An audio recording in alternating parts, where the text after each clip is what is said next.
નમસ્કાર મિત્રો, સ્વાગત છે મિત્રો આજના નવા વિડીયોમાં। તો મિત્રો, વિસાવદર ચૂંટણીને લઈને ગોપાલ ઇટાલિયાએ શું કીધું તે સાંભળો। નમસ્કાર દોસ્તો, જય જય ગરવી ગુજરાત। હું ગોપાલ ઇટાલિયા, વિસાવદર, ભેસાણ અને જુનાગઢ ગ્રામ્ય મત વિસ્તારનો આમ આદમી પાર્ટીનો ઉમેદવાર। આજે ભાજપના ઉમેદવારનું ચૂંટણી ફોર્મ ભરવાનો આજે કાર્યક્રમ હતો। આ કાર્યક્રમમાં વિશેષ ઉપસ્થિતિ તરીકે ગુજરાતના ભાજપના મુખ્યમંત્રી આવ્યા હતા અને આજે મારે વિસાવદર, ભેસાણ અને સમગ્ર ગુજરાતના લોકોને બે વાત કહેવી છે કે મુખ્યમંત્રી માંડ પરાણે મજબૂરીથી વિસાવદર તો આવ્યા, એમનું સ્વાગત છે, સારી બાબત છે, પણ આવ્યા પણ આ વિસ્તારની વેદના વિશે એકેય શબ્દ ન બોલ્યા। ચૂંટણી કેમ કરીને જીતવી છે, ચૂંટણી જીતવા માટે શું કરવું પડશે, ચૂંટણી જીતવાની હાકલ મારું, બધું બરાબર છે, પણ સરકાર તો આજે ભાજપની છે, તો મુખ્યમંત્રી અથવા ભાજપના ઉમેદવાર વિસાવદર ભેસાણને લઈને એક શબ્દનું વિઝન રજૂ નથી કર્યું। આ પંથકની જનતા ઇકો સેન્સિટિવ ઝોન નાબૂદ કરવા માટે થઈને લડાઈ લડે છે, પણ ઉમેદવાર કે મુખ્યમંત્રી એકેય શબ્દ નથી બોલ્યા।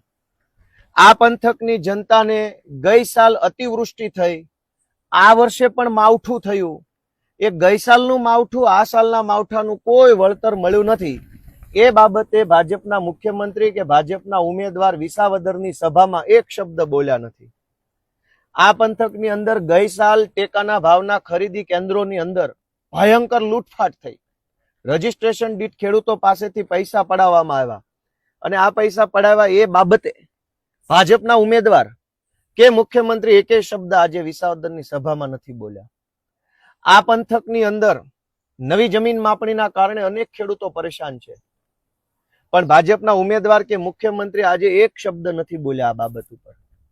આ પંથકમાં વિસાવદર અને ભેસાણ પંથકના અનેક ગામડાઓમાં સૌની યોજનાનું પાણી નથી પહોંચ્યું ખેતરે, પણ આજની સભામાં ઉમેદવાર ભાજપનો કે મુખ્યમંત્રી એકેય શબ્દ બોલ્યા નથી। આ પંથકની અંદર ગિરનાર પર્વત છે, અનેક નાની મોટી ધાર છે, નાના મોટા વોંકળા છે, નાના મોટા વેણ છે।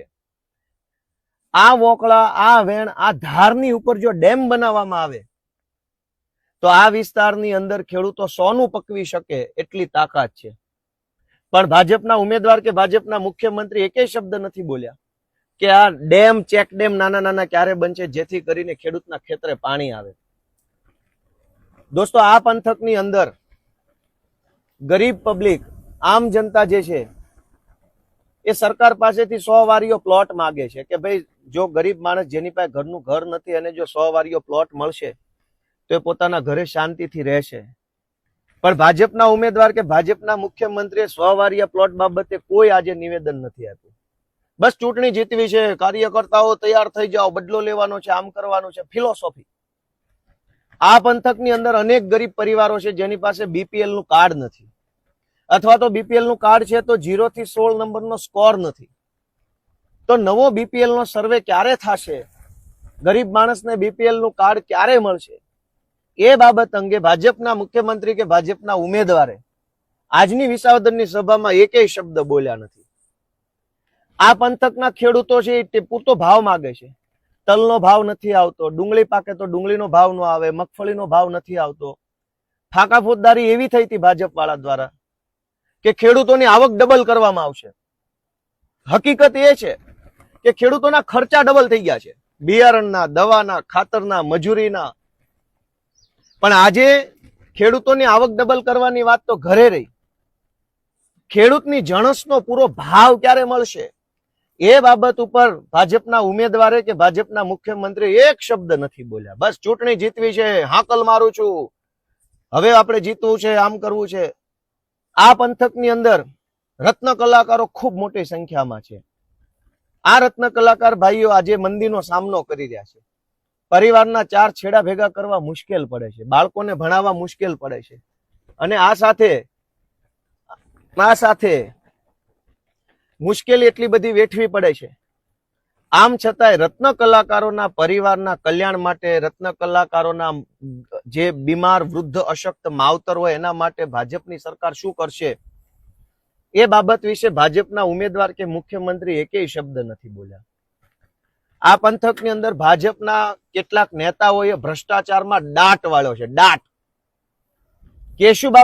કેશુબાપાના જમાનામાં બનેલા ચેક ડેમ ખાંભીયું ઉભી હોય એમ ઉભા છે, અડીખમ ઉભા છે, ખાંભીયુંની જેમ. ખાંભી 100 વર્ષ પહેલા થોડી હોય ને તો આજે એવી હોય. કેશુબાપાના જમાનાના ડેમ, કેશુબાપાના જમાનાના પુલ, કેશુબાપાના જમાનાના રોડ ખાંભીયુંની જેમ ઉભા છે.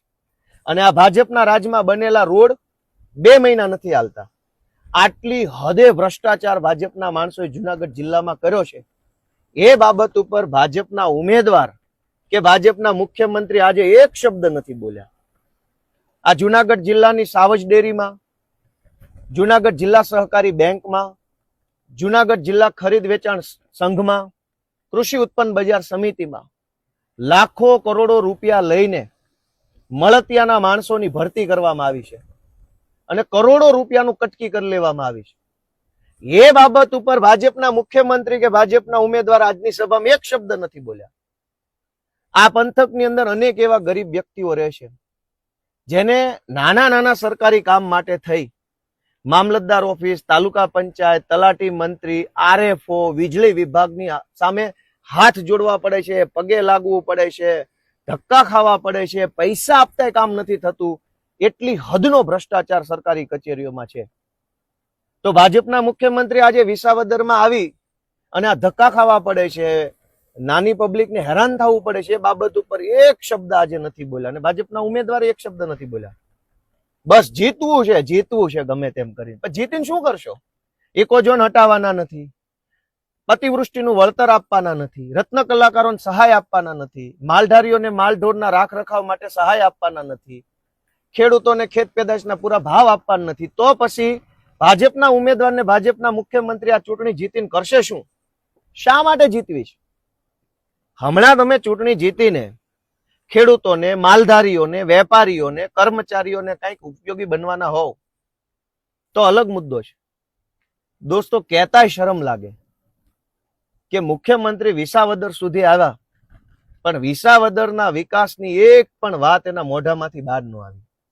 આ કરુણતા છે, આ દુર્ભાગ્ય છે, લોકશાહીની હત્યા છે. આ ચૂંટણી આવી છે દોસ્તો, અનેક મુદ્દાઓ છે. કહેવા બેસીશ તો મુદ્દાઓનો પાર નથી.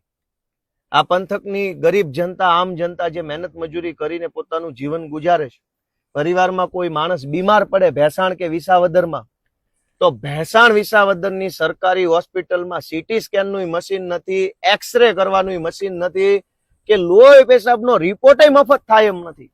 તો ગરીબ માણસે ક્યાં જવાનું? કોઈ ખેતરોમાં કેરી વેડવાનું કામ કરતા હોય, તલ વાઢવાનું કામ કરતા હોય, કે ઓણિયો ચલાવતા હોય, દંતાળ ચલાવવાનું કામ કરતા હોય, એવા મજૂરી કરતા વ્યક્તિઓ હોય, એના પરિવારમાં કોઈ બીમાર પડે અને એક્સરે પડાવવાનો થાય તો વિસાવદર કે ભેસાણના સરકારી દવાખાનામાં સારું હાઈ ટેકનોલોજી એક્સરે મશીન નથી. તો વિસાવદરના ભાજપના ઉમેદવારને ભાજપના મુખ્યમંત્રી આ બાબત ઉપર એકેય શબ્દ બોલતા નથી. આ પંથકમાં અનેક ગરીબ લોકો છે જેને સરકારી યોજનાનો લાભ નથી મળતો. સાધન સહાય યોજના હોય, કોઈ અન્ય યોજના, શિક્ષણને લગતી યોજના હોય, વ્યવસાયને લગતી યોજના હોય, તો કોઈને એનો લાભ નથી મળતો. તો દોસ્તો, આ લાભ ક્યારે મળશે? અને એટલે હું બધા ખેડૂતોને, આ પંથકના આગેવાનોને વિનંતી કરું છું કે મોરે મોરો લાવી દેવાનો છે. મોરો ભટકારવાનો, મોરો ભાજપની સામે મોરે મોરો ભટકારી દેવાનો છે આ વખતે, એવી મારી વિસાવદર, ભેસાણ, જુનાગઢ ગ્રામ્યના સૌ લોકોને વિનંતી છે. જય હિન્દ, જય જય ગરવી ગુજરાત.